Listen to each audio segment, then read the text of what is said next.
Stay with the High Lord. You will be safe.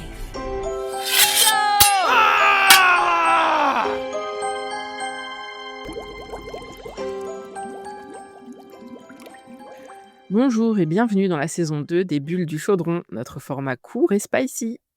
Le goût de notre potion qui mijote est toujours aussi délicieux. On y trouve le piquant de nos avis tranchés, l'acidité de nos opinions divergentes, mais aussi le velouté de nos notes 5 étoiles. Vous aussi, vous avez faim? Notre bulle qui éclate va porter cette fois-ci sur The Second Death of Locke de V.L. Bovalino, dont Lucie nous a rebattu les oreilles. On t'aime surtout pour ça, Lucie. Pendant des mois, et qu'on a finalement toutes lues en décembre, car cela a été la lecture commune sur Discord. Rejoignez-nous, on est une super petite communauté et on fait une lecture commune par mois. La seconde mort de Locke sort en français le 16 avril 2026 aux éditions de Saxus. C'est juste, je vous ai saoulé jusqu'à ce que vous le lisiez, quoi. The Second Death of Locke, c'est un roman de fantasy qui parle du lien indéfectible entre un chevalier et son mage. C'est l'histoire d'une quête pour protéger un enfant d'un royaume ennemi qui entraîne la chevalière Grey et son mage Kier dans une guerre dangereuse. Cependant, Grey n'est pas une chevalière protectrice ordinaire, mais l'héritière de l'île perdue de Locke. Si Grey meurt, toute la magie meurt avec elle. Grey et Kier devront décider ce qu'ils sont prêts à sacrifier pour protéger leurs secrets et le monde. Est-ce que je suis la seule à l'appeler Kir? Non, j'allais dire, moi je l'appelle Kier, comme un Kier royal. Elle a une prononciation différente. Je sais pas comment c'est censé être. Moi j'appelle Kier. Lucie, fais-nous la liste des tropes. Ou Lucie, dis-nous plutôt pourquoi tu as vraiment voulu qu'on lise tout ce livre. Parce que j'ai été obsédée par cette lecture, ce qui m'a un peu, pas dévastée, mais j'étais vraiment à fond dans cette relation de dévotion extrême qui est exacerbée par le lien magique. J'ai vraiment bien aimé aussi le fonctionnement de la magie dans ce livre. Vraiment, en fait, Grey et Kier, ils ont un lien profond qui est entrelacé. En fait, leur lien personnel est entrelacé avec leur lien magique, on va dire. Elle, c'est son arme, c'est sa guérisseuse, elle le soigne physiquement, elle a appris à faire des points de suture, juste pour lui, elle le protège, enfin, c'est vraiment déjà ça change parce que pour une fois, c'est, voilà, dans une relation, hétéronormée, c'est elle qui est la protectrice, même si, bon, c'est pas un incapable, mais sans elle, ça serait pas pareil, quoi. J'ai bien aimé le fait que voilà, il se retrouve dans cette mission un peu plus, personnelle. C'est pas juste, enfin, il passe de pion, d'une guerre, et d'une politique, d'un conflit politique et magique entre plusieurs pays, à quelque chose qui est bien plus personnel. Alors c'est pas du tout un spoiler, hein, mais voilà. Ils se retrouvent à devoir protéger l'héritière de Locke, qui donc, comme c'est dit dans le résumé, si l'héritière meurt, la magie disparaît. Et donc Grey et Kier se retrouvent à devoir protéger cette jeune femme qui est soi-disant l'héritière de Locke, et on apprend dès le début du livre que, bah, non, c'est pas possible puisque l'héritière, c'est Grey et qu'elle se cache depuis, son enfance, et donc forcément, j'ai bien aimé ce mélange de conflits, politiques, magiques, de missions un peu, mystérieuses, et de comment est-ce qu'on va, protéger notre secret, qui est, l'origine de Grey, et puis, bah, tout le développement, de leur relation, mine de rien, hein, c'est aussi queer parce que, aucun des 2 personnages principaux, n'est, réellement, hétérosexuel, même pas du tout. Il y a aussi, un trope que j'aime bien qui est celui de la farm family. J'ai bien aimé, je sais pas pour vous, mais les personnages secondaires, mmh, alors ils étaient pas, j'aurais bien aimé qu'on creuse un peu plus, mais je les ai trouvés intéressants et ils étaient pas juste là pour le décor. On est vraiment sur un roman qui est centré sur la relation entre les personnages, plutôt que sur, l'intrigue, complexe ou, des batailles spectaculaires, quoi. Après, voilà, donc c'est moi qui l'ai lu en premier et j'ai vraiment adoré, et je vous ai effectivement saoulé pour que vous le lisiez. Donc, j'aimerais savoir, en gros, parce que je sais qu'on n'a pas toutes la même opinion au final, voilà. Qu'est-ce que vous en avez pensé? Qu'est-ce qui vous a marqué ou pas en premier? Et quelles sont les choses positives et négatives que vous voudriez faire ressortir de cette lecture? Bah, je peux commencer si vous voulez. Moi, c'est une lecture, je m'y suis reprise à 2 fois avant de rentrer dedans, mais une fois que j'avais pris la vague, c'est bon, je l'ai surfé, d'une traite, quoi. C'était une lecture très chouette, j'ai trouvé le bouquin hyper bien écrit et quand je l'ai fermé, je me suis dit: «OK, je comprends pourquoi Lucie, elle a aimé, tout y est, quoi». Tout y est, dans le sens où vraiment, tu as, une héroïne, super attachante, une relation qui se développe, sur un mode qui est quand même hyper particulier, avec, le MMC, donc le protagoniste masculin. Il y a, un trope de found family, il y a, du bon banter, entre les personnages. Je pense que vraiment ça, c'est un truc qui est c'est le banter, la les dialogues et cetera, ils sont vraiment chouettes, ils sont bien écrits et cetera. Il y a, une grosse intrigue politique, de la grosse bagarre, il y a, des secrets, des plot twists, des trucs que tu vois pas venir, bon, voilà. J'étais là: «Bon, ouais, je comprends, il y a tout, il y a tout, il y a tout». C'était chouette. Je te remercie pour ce conseil, Lucie, parce que j'ai passé un hyper bon moment, en le lisant. J'ai vachement aimé aussi les réactions des membres du Discord, mais on en parlera peut-être un petit peu plus, plus tard. Il y a des trucs qui m'ont fait vachement rire sur le Discord, mais voilà, j'ai pas forcément envie d'en parler tout de suite. Et toi, Blandine? Moi, je suis comme Lucie, j'ai beaucoup, beaucoup aimé, le système de magie. J'ai beaucoup aimé l'écriture aussi. Je trouvais que le style était très bien. J'ai aimé le plot, c'était, simple mais, efficace. C'est juste, sur les points négatifs que je pourrais donner, la première, c'est que beaucoup de choses auraient pu être évitées si les 2 personnages principaux, s'étaient parlé en fait, hein, Mmh. miscommunication, Ouais. voilà. Parce qu'en fait, au final, bah, j'ai trouvé que la enfin, du coup, c'est une résolution qui est assez rapide à partir du moment où ils se parlent. Et la fin qui est un petit peu trop, barrée, slash, partie dans des trucs, métaphysiques, qui ne m'a pas parlé. On va dire ça, voilà. Ça n'a pas parlé à mon cœur ou à mon âme. Ouais, je crois que toi, tu nous avais dit, à quoi tu fais spécifiquement référence, hein, là-dessus. Mmh. On va pas en parler là pour pas spoiler, mais je peux comprendre. Mais dans l'ensemble, quand même une très, très bonne lecture que j'ai bien aimée. Et toi, Claire? Oui, alors bon, moi, c'est un peu spécial, c'est que donc je l'ai lu en décembre, comme on l'a dit, en lecture commune, avec vous toutes. Le truc, c'est qu'en décembre, j'étais dans un gros reading slump, vraiment très, très compliqué, de me sortir de ce marasme, voilà. J'arrive à rien lire, et même si je reconnais que c'est un très bon livre, il y a quelque chose qui bah, du coup, ça a pas été une lecture fluide pour moi, mais pas du tout à cause du style du livre ou de l'histoire, plutôt, je sais pas, à cause de mon état d'esprit à ce moment-là. Il y a quand même une petite chose qui m'a un peu sortie de l'histoire, c'est qu'il y a une partie romance et qu'il y a un espèce de lien entre les 2 personnages principaux. On spoile rien parce que c'est expliqué dès le début, mais en fait, ils ont été un peu élevés ensemble, même s'ils font pas partie de la même famille et moi, je peux pas les voir autrement que comme frères et sœurs, donc ça m'a vraiment un peu dérangée, mais tout du long, en fait. À part ça, c'était très bien écrit, j'ai bien aimé. Ce que j'ai bien aimé, c'est qu'on est beaucoup dans en fait, il y a qu'un seul narrateur et c'est Grey.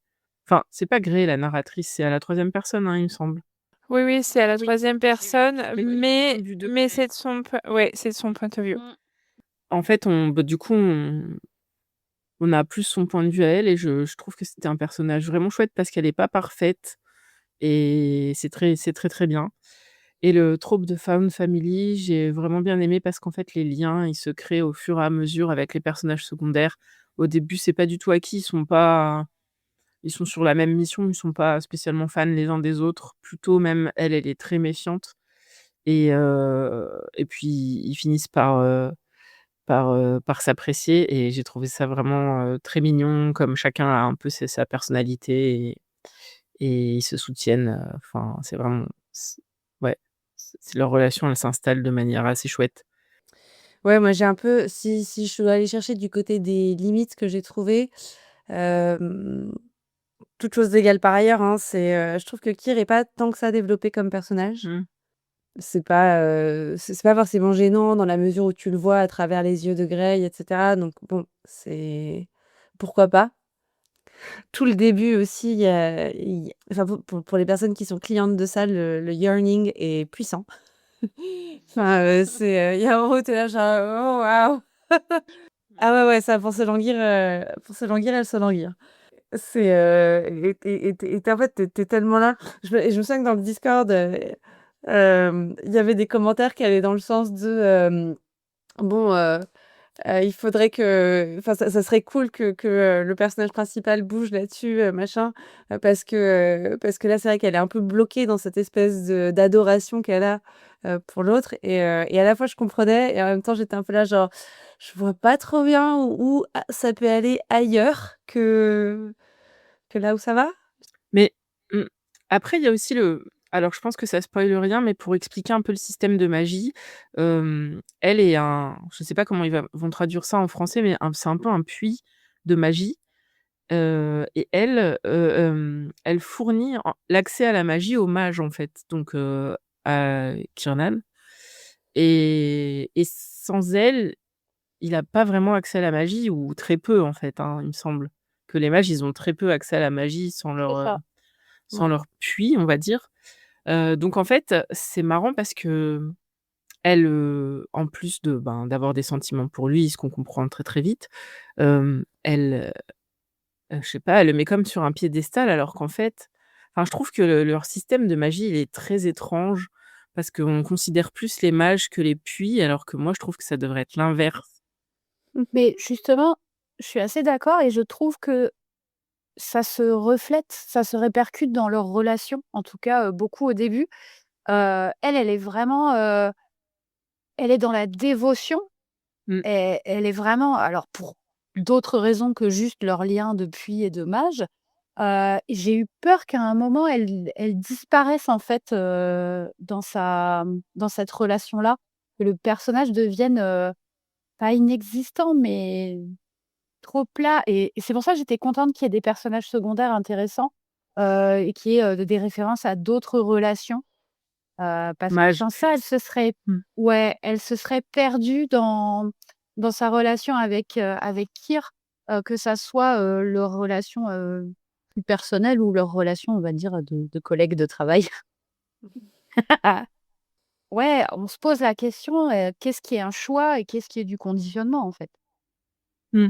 Totalement. Mmh mh. Est-ce qu'elle est vraiment libre? Mais pour moi, ça rajoutait une dimension, le fait de se poser ces questions-là rajoutait une dimension, à sa réflexion, sur leur relation et cetera et même si au bout d'un moment, tu as juste envie de tu sais, de faire comme ce mème, «Now kiss», tu vois? Prendre genre: «Mais vous allez vous parler!» C'est ce qu'a dit Blandine aussi, hein. Mais c'est le miscommunication trope, voilà.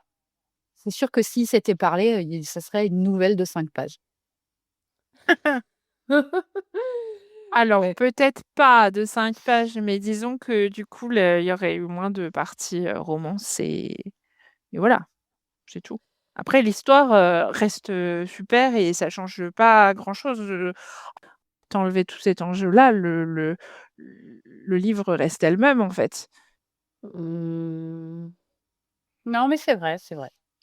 je suis complètement d'accord sur le fait qu'il y a une forme d'ambivalence sur, le statut des puits/sources/ peu importe comment ils vont le traduire et je me suis demandé d'ailleurs si ça avait pas un petit côté, heu, Omegaverse parce que moi, c'est un peu comme ça que je perçois, les omégas dans les Omegaverse. C'est-à-dire que c'est un espèce de mélange où, bah, à la fois ils sont dans la soumission par rapport à un alpha, mais en même temps, ils sont hyper valorisés, hyper recherchés.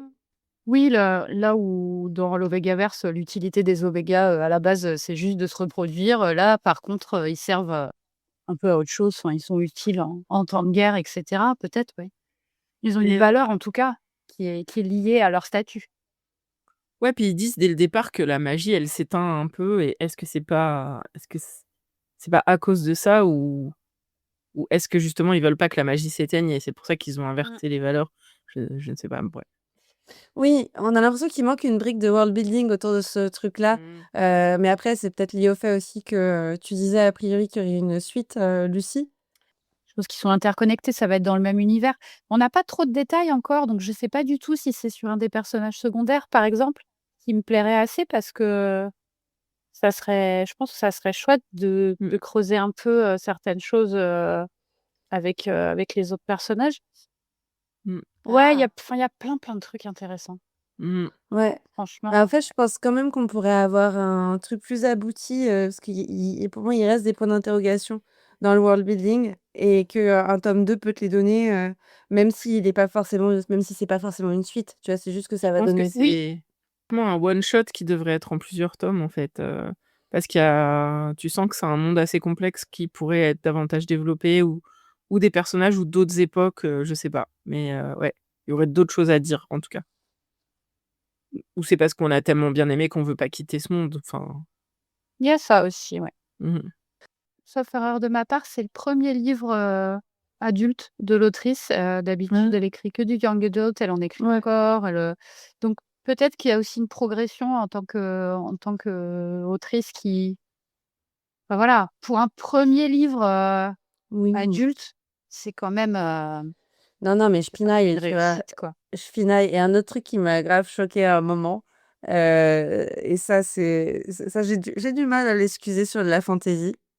Mmh. À un moment, elle te parle de je sais plus quoi, d'un objet ou je sais pas quoi et elle te dit qu'elle le voit en Technicolor. Ah, oui, c'est un peu Ouais, j'étais là: «Oupsie, petit bug d'édition». Ouais, oui. Et oui, je j'étais vois là: ce que tu «Bon, veux dire. je vais faire comme si j'avais pas vu, c'est bon, on continue». Mmh. Ah, moi, c'est des choses, je remarque pas forcément tout de suite, donc Et ouais, je sais que dans le bouquin, plusieurs fois, j'ai lu des scènes et j'étais là: «Mais ils sont où là?» Et je revenais 3 pages en arrière, tu sais, genre: «Ah oui, c'est vrai, là, en fait, ils sont là», mais c'est juste que comme depuis genre 3 pages, il y a eu aucune autre mention de là où ils étaient, et ben, entre temps, j'étais là: «Merde, je» et du coup, tu sais que là, tu dis on te dit: «Ouais, il se lève» et là, il fait et tu là: «Mais comment ça, il se lève? Il est assis où, en fait?» Genre mais ouais, mais bon, enfin bon, ça après c'est full anecdotique. Je pense qu'on peut dire aussi que c'est un livre qui est hyper light sur le smut. ah oui, oui, oui. Oui, Ouais. Ah oui, c'est pas du tout, Il y a pas rien. ouais, alors en fait, c'est toujours pareil, ça dépend ce qu'on met dans la définition de smut. Est-ce qu'il y a la description de 2 adultes consentants qui font du sexe? Oui. Est-ce que, c'est, à vocation érotique? Non. Oui. non, c'est Open Door, hein, sur, romance.io qui est un peu ma référence pour ces trucs-là. Open Door pour eux, c'est au moins une scène, intime, qu'on voit donc, enfin Ouais. que nous, avec, du vocabulaire, un peu, oui descriptif, mais pas non plus, enfin euphémique quoi, tu vois? Vraiment, Mmh. pour les actions et les parties du corps. C'est pas c'est leur échelle, j'aime bien leur échelle parce qu'elle est sur 5. C'est, enfin glimpses and kisses, donc c'est vraiment, ils se regardent, peut-être ils s'embrassent, mais le sexe est pas décrit, que ça soit, qu'on le voit ou qu'on le voit pas, quoi. Il y a behind closed doors qu'on connaît, le BCD, la porte est fermée, on n'en sait rien, on sait juste que c'est arrivé, quoi.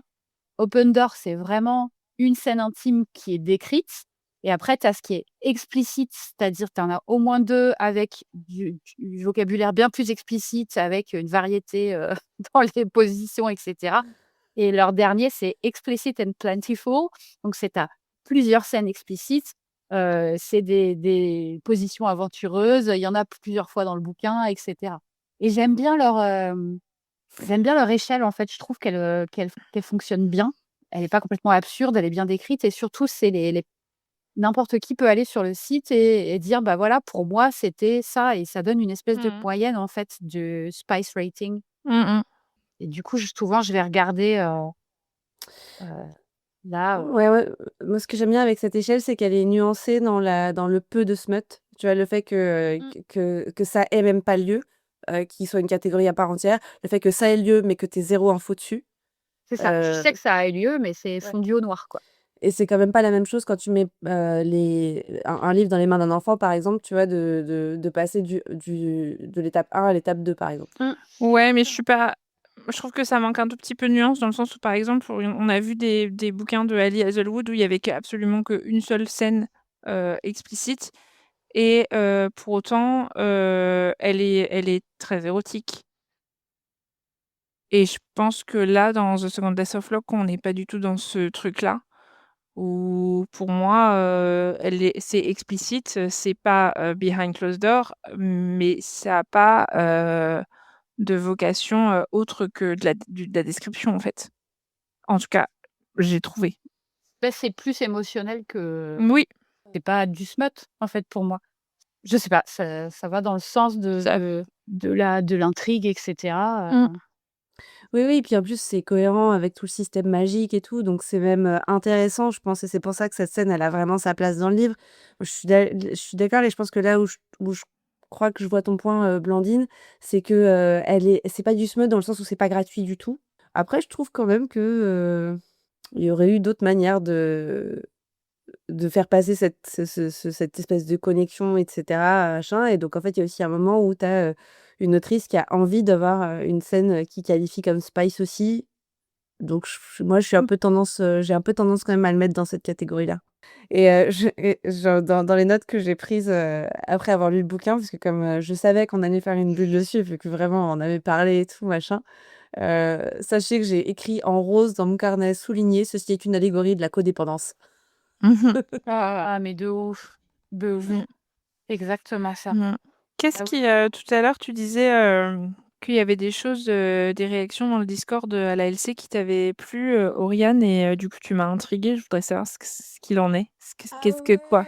Ouais, je peux te raconter, mais bon, pour que nos auditrices sachent de quoi ils parlent précisément, eh ben, évidemment, il faut rejoindre le Discord, hein, parce que je veux pas, non, je vais pas lire en détail le contenu, mais en fait, c'était trop marrant parce qu'au début, quand on commençait à lire et que petit à petit, les membres vont commencer à être un petit peu dedans et tout, il y a plein de nanas qui ont commencé à dire Ah, moi, j'imaginerais bien ceci ou j'imaginerais bien cela et tout, machin. Et en fait, franchement, les meufs du Discord, moi, il y en a trop. J'espère qu'elles écrivent parce que j'ai envie de lire leurs livres. Leurs idées de plot étaient trop bonnes, très différentes de ce qui s'est vraiment passé dans le livre. Mais franchement, il y avait trop d'idées, quoi. Genre, il y avait plein de trucs. Je sais pas, ça vous a pas marqué? Non, mais moi, en fait, j'ai tendance à, je me suis déjà fait avoir, c'est-à-dire que les premières LC qu'on a fait avec le Discord, j'adore le faire, mais le problème, c'est que je passe mon temps à aller voir les réactions et ce que tout le monde écrit sur le Discord au lieu de lire le bouquin. Donc en fait, j'ai décidé de pas faire ça et je le lis sans lire les réactions. Et en plus, je suis très mauvaise élève parce que si je vois que quelqu'un a posté un truc, je sais pas, sur le chapitre 4 et que j'en suis qu'au chapitre 3, je vais quand même aller lire ce qui a marqué sur le chapitre 4. Et donc, du coup, alors que c'est marqué spoiler, alors que c'est pas la bonne section, alors que tout ce que tu veux, je vais quand même aller voir. Et puis après, du coup, je comprends pas parce que j'ai pas le contexte. Alors, ça me frustre. Enfin, c'est pas possible, en fait. Je sais pas me tenir comme personne. Donc, maintenant, les LC, je lis tout d'un coup dans mon coin. Et après seulement, je vais lire toutes les réactions de tout le monde sur le Discord.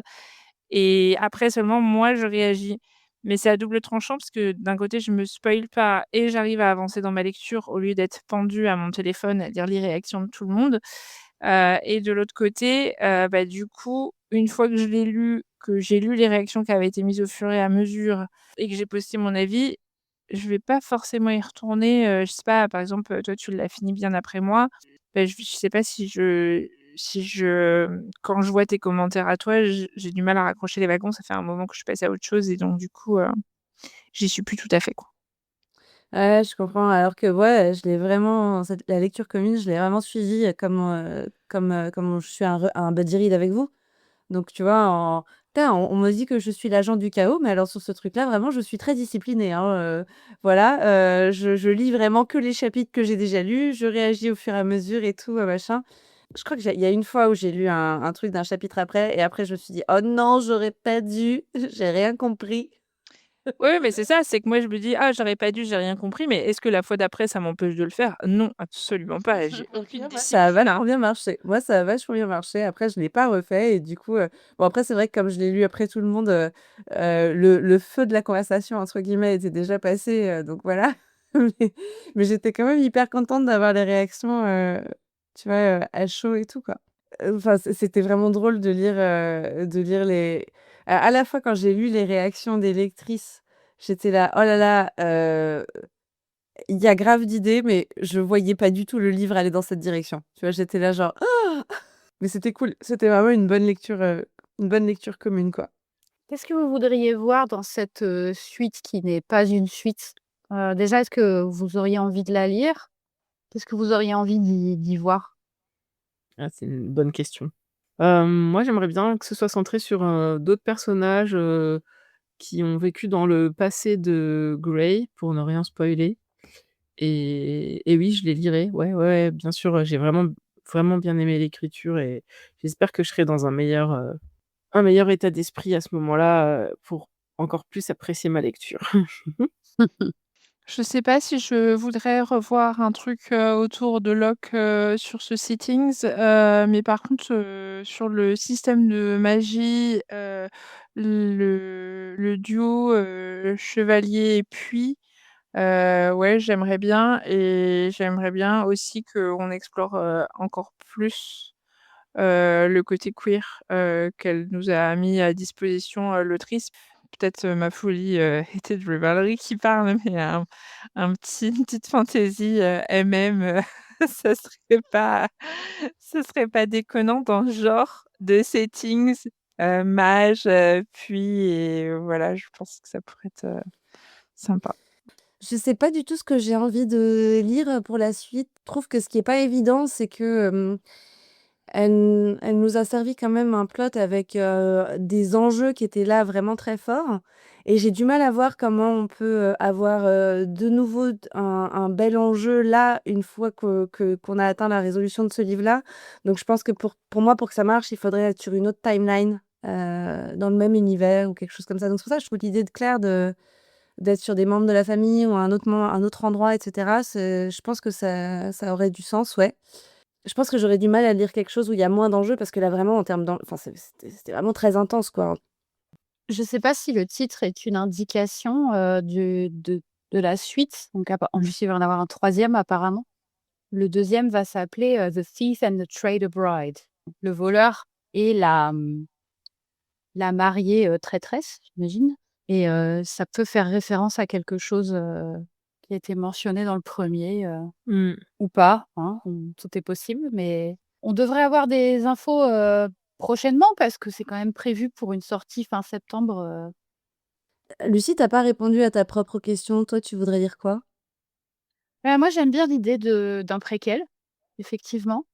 Je veux bien un livre sur Léonie, que j'ai bien aimé. Ah oui!